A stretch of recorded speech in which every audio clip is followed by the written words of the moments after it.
Hi everyone, in front of me I've got TOSCIDO P101 and let me share with you how to set the camera timer on this device.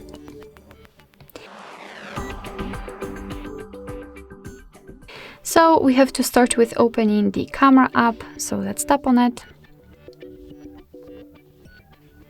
Okay. Alright. So if we've got the standard photo mode, we can enter kind of the settings, just tap on this three dots icon in the right upper corner. And as you can see here, we've got the timer.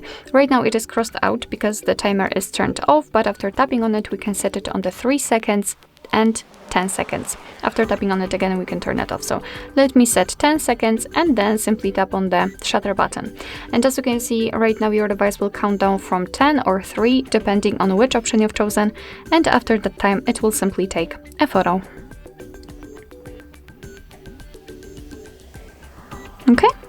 And as you can see here, we've got it notified that we've got the timer set, which is quite cool because we do not have to wonder whether we've got the timer set or not. We've got this information right here.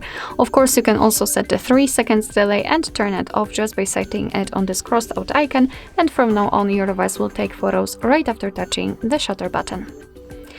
Alright, so that will be all. Thank you so much for watching. I hope that this video was helpful, and if it was, please hit the subscribe button and leave the thumbs up.